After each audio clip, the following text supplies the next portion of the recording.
Your credit score is not just another number. It's actually a $100,000 lie that the banks are betting you'll never figure out. So let's run through this example. We have a $300,000 30-year mortgage.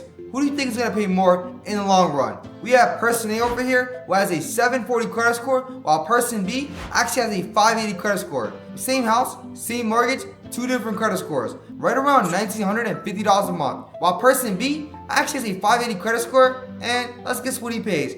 He ends up paying $2,428 a month. Now, this might not seem like a lot in the grand scheme of things. Now, you might be asking yourself, well, Abu, it's a $500 difference. It can't be that bad. And over a span on a 30-year mortgage, person B actually pays $170,000 more than person B.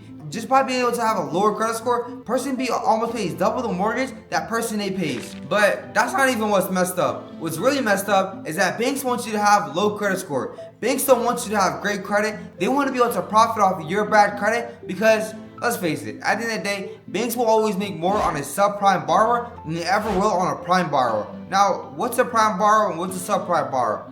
Really, what you need to understand, right, is a prime borrower is anybody that has a credit score of a 720 or higher. Anybody really below a 700 is considered a subprime borrower. You see, there's a reason why. Banks actually make 3 times the profit off of a subprime borrower compared to a prime borrower. And honestly, this is how the system is set up. If they taught you how to have great credit, then they wouldn't be able to profit off you. You see, the system is really designed for you to be able to barely get approved, but still be able to get charged the highest interest rate. And really what I call is the profit sweet spot. Banks love applicants that have a 580 to a 680 credit score because those are the ones that they can make the most amount of money from. Now, you might be asking yourself, well, Abu, this can't be true. Banks actually want to be able to approve applicants that have great credit scores. Well, of course they do, but they like to make more money on applicants that have a lower credit score than the ones that have higher ones. Just hold on for a second. Let's break down the math. If you have a 620 credit score, banks make an average of $47,000 more than somebody with a 720 credit score. Just one car loan, one mortgage, or even simply a personal loan, we're talking about $100,000 to $200,000 more of straight profit that the bank is making with somebody that has a 620 credit score that banks actually make to have a subprime credit score. But the funny part is, most people go ahead and settle for a 620 credit score thinking that it's good enough, but that couldn't be further from the truth. Because having a 620 credit score is the last place you want to be because you get charged astronomical interest rates while the bank will make sure to profit off of you. But we're just getting started. Here's actually the 5 lies that the banks are telling you about your credit score that's costing you well over $100,000 in interest and also ignorance fees. Now, lie number 1. Now, banks will tell you that paying off all of your debt will completely skyrocket your credit score. I had a client that paid off all of his credit cards in full and cleared off $30,000 of debt, leaving a $0 balance on all of his credit cards. And guess what happened? His credit score actually dropped 45 points. Well, you might be asking yourself, how did his credit score go down?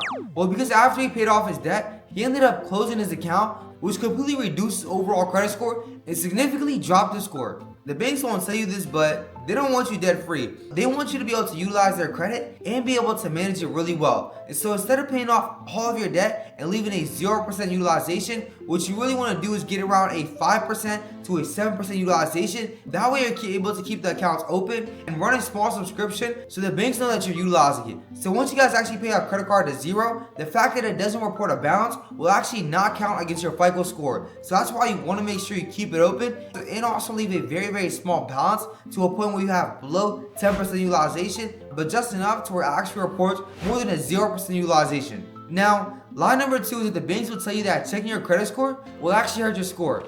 And this is actually one of the most wild things I've heard because whatever you don't measure, you cannot manage. And you want to make sure you're checking your credit score every single day. Now, don't go to your bank app and check your credit score. That's not going to give you the full picture. What you want to do instead is go straight to the source. Go and actually open up an account with Experian.com. They have a free account where you can be able to check your live credit score, which is going to be the most accurate. Now, this is going to show you everything from your list of accounts to addresses to even hard inquiries. And if you want to be able to look at the other 2 bureaus, Equifax and also TransUnion have a free subscription model, so don't let them charge.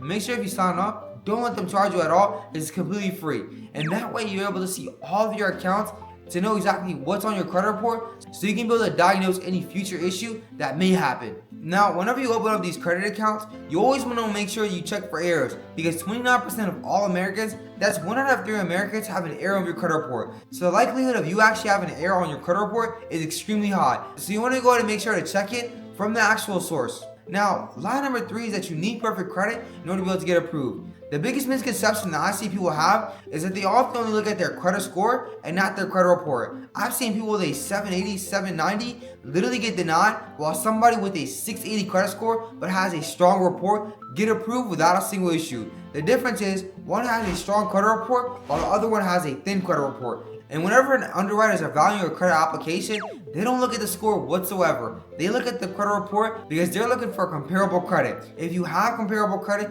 if you don't, it's going to make it a lot harder for you to get approved because you don't actually have any type of relationship that's so you'll be able to manage any new debt. Now, let me tell you about my client who was a very hard working single mother, and she actually had a 580 credit score in which her main goal was to be able to refinance her current home. She was paying about $24 a month on a $250,000 house, and when she joined our program, we ended up using the credit velocity method, and it took her score from a 580 all the way to a 740 in less than 4 months. She was actually able to refinance that $250,000 house, and now instead of paying $2,400, she actually reduced her monthly payment to $1,650 a month. That's almost $1,000 every single month back in her pockets that she can be able to use to help her kids out. That's over $9,000 a year she saved just by being able to get a better rate for her home mortgage. Now, line number 4 that the banks will tell you is that having more credit is actually bad. Now, this is simply a result of poverty mindset programming. Now, think about it. The wealthy have over millions of dollars of available credit in order to be able to invest. Instead of thinking of it as bad, what they actually call it is leverage, opportunity, and power. I've got over $200,000 of available credit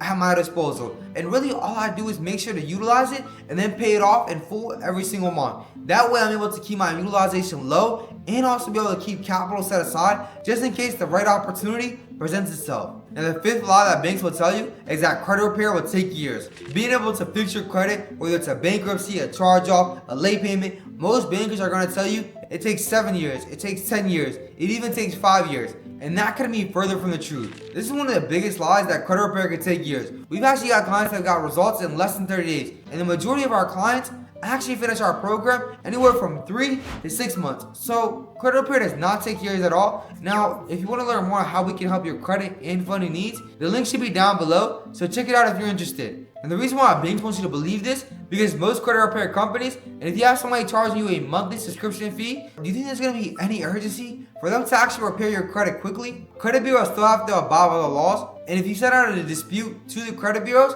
they actually have to respond within 30 days, and if they can't verify that account, it has to get removed. So we just broke down the 5 laws that the banks are telling you that's literally costing you guys over $100,000 in just interest and also ignorance fees alone. But here's really what nobody understands about credit scores. It's completely not about responsibility, it's all about profitability. The credit algorithm isn't measuring how good you are with money, it's really measuring on how well you can pay off your balance. Somebody that's paying off their balance in full and leaving a 0% utilization isn't profitable from the banks. They want to be able to see that you're utilizing your money as a good steward. Banks will have no incentive to lend you more money if they're not able to make a profit off of you. But somebody who actually pays their bill on time, the banks actually love that because they're able to measure that this person is using credit responsibly. If you leave a $0 balance, the banks will know if you used a credit card or if you simply left it open. Once you understand this, you can actually be able to reverse engineer the system to better work for you. Now, I've actually spent years in debt, was rejected by every major bank, and was watching people get ahead every single day just because they had access to capital. Now I'm actually grateful to be able to help people after studying the credit system for years. Now I actually help out regular people be able to have the same power. If you're ready to stop being a profit center for the banks, go ahead and make a comment below. I'm giving out a free credit checklist for the first 100 people that comment below. And like always, I'll see you at the top, my boy.